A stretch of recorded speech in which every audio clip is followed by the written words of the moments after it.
Welcome to the Holy Land Dispatch podcast.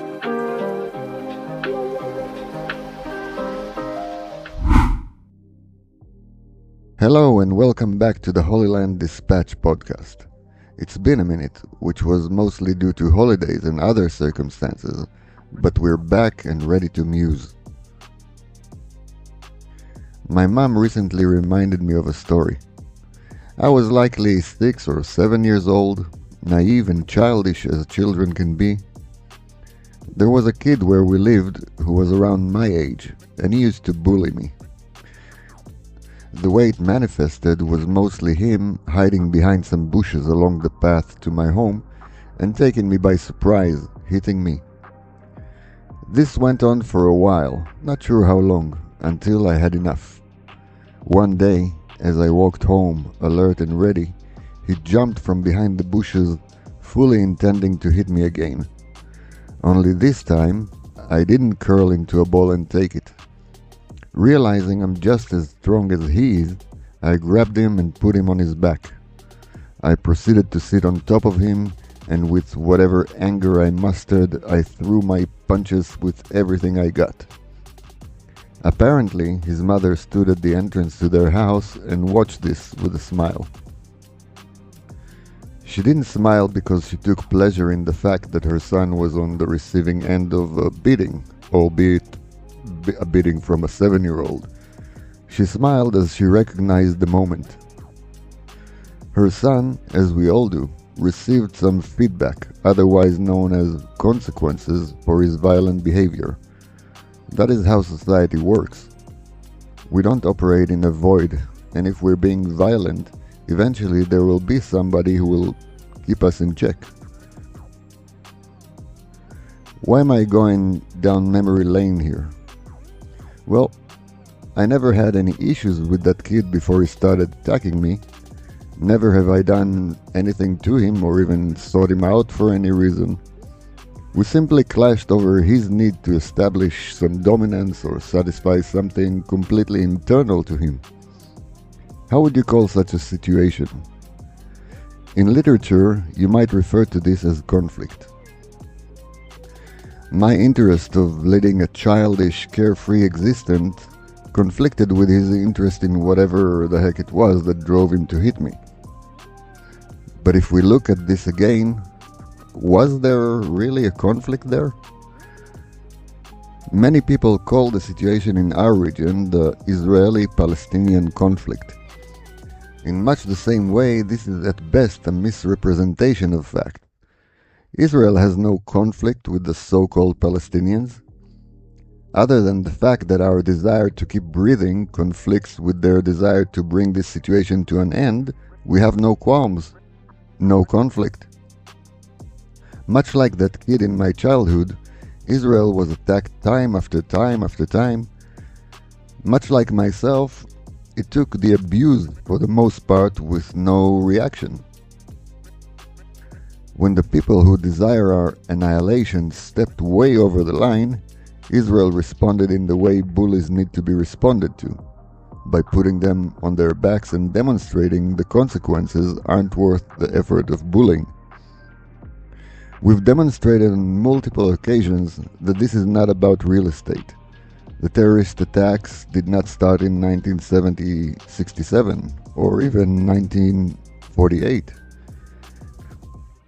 We've demonstrated on multiple occasions that there is no symmetry in attitudes. Israel agreed and carried out real concessions for peace, while our partner bit the peaceful hand and kept on attacking us, rejecting every solution offered by anyone. It's simply not a conflict. It's attempting to resolve a problem imposed on us by pesky, bullying neighbors. Now, while we're demystifying harmful euphemisms, let's talk a bit about another one, the extremists on both sides. As you might recall, we've talked about the both sides camp in our previous episode. This time I thought I'd spend a couple of minutes discussing this misnomer. In an effort to avoid reality and then being forced to actually deal with it, Delusional lefties would fall back to the extremists on both sides argument. You know, when pushed about the endless rivers of Jewish blood spilled by terrorists over the decades, the extreme lefty will come back with something like, well, you know, there are extremists on both sides. Or when commentators on TV want to present themselves as level-headed and fair, they talk about the conflict being difficult to resolve due to extremists on both sides. Well, let's examine that term, shall we? On the one side, that of the so-called Palestinians, we have a list of terrorist attacks as long as history. Even if we only start measuring in the 20th century, we're still talking about some very prolific murderers. Before the establishment of Israel and after. Before the 6 Days War and after. Before the Oslo Accords and after. Before the Israeli pullout from Gaza and, as you all know, well after. We have multiple organizations, PLO, Hamas, other sects, openly calling, educating for, and rewarding the murder of Jews. I'd call these extremists. They are operating in very extreme ways to implement some very extreme ideology. They don't even hide it. You've seen and heard this from the river to the sea. Now, let's discuss those extremists on the Israeli side. Baruch Goldstein was an extremist, no doubt. Ami Popper was fairly extreme. There was another guy who murdered Arabs on a bus a long time ago. And I guess that's it. So, you see, both sides, seriously now, as this is a serious business. Baruch Goldstein, Ami Popper, and that third one are viewed by the vast majority of Israelis as a shameful stain. Most of us not only completely disagree with their actions and ideologies, but are repelled and disgusted with them. Our education system, and I know as both myself and my kids went through it, is teaching kids to strive for peace and coexistence. Murderers who killed Arabs out of twisted ideological beliefs are prosecuted and punished. They are not being slapped on the wrist either. They are sentenced for life in prison and are not simply released when no one's watching.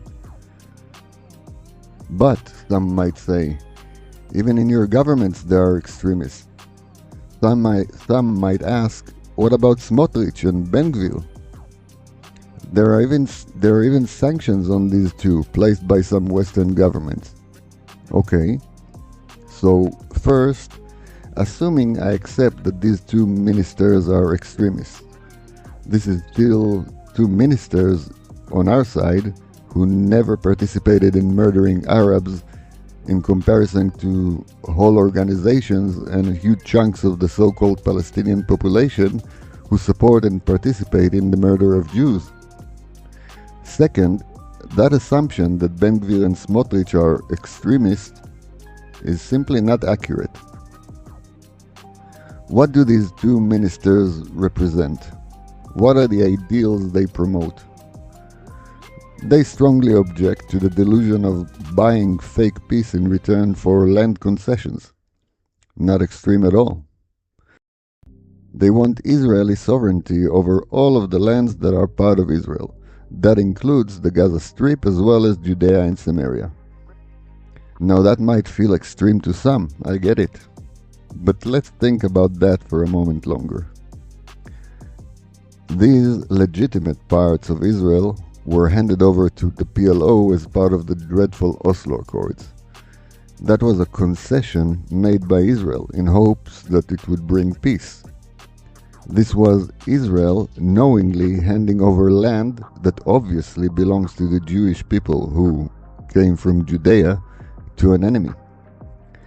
Ben-Gvir, Smotrich and their voters strongly objected to the two-state delusion and the handing over of land. Not only was this not an extreme take, in fact, it was the correct one. Those two so-called extremists were among the people who were actually right. They had what we might call conventional wisdom, not extreme at all. Oh, but now that we have the Oslo Accords, is it not extreme to consider these lands Israeli and push to have sovereignty over them? Well, not really. If you take the optimistic/delusional view of the situation and convince yourself that there will ever be peace with people like the PA, you might want to consider the fact that Ben Gvir and Smotrich have done little to nothing to reverse this reality. They definitely did not participate or initiated any terrorist attacks. If you are more like me and realize that the PA is still an active enemy who simply bides its time until they're ready to continue their jihad and implement from the river to the sea, you might have to concede that again, Ben Gvir and Smotrich are not representing anything resembling extreme views. So even if we take the more judgmental views on the so-called extremists on the Israeli side, we are still looking at a complete lopsided comparison. A comparison between people steeped in murderous ideology who actively implement their murderous views against Jews in ridiculous high numbers, and a country who not only produced a negligible number of rotten terrorists like Baruch Goldstein, but also denounced and punished them. Hopefully that helped clarify the misnomer extremists on both sides. The guy who used to bully me as a kid, he stopped. We grew up together for a few more uneventful years before our parents moved to different places. We even became partly friendly with each other. There were no extremists on both sides of our non-existing conflict. There was a kid who acted in extreme ways and another who returned the favor emphatically. The situation was resolved due to the response and the attention given by the responsible adults, and everyone were able to go their merry ways. We talked about the both sides camp fear of having an opinion, and that fear is what generates this euphemism and misnomers.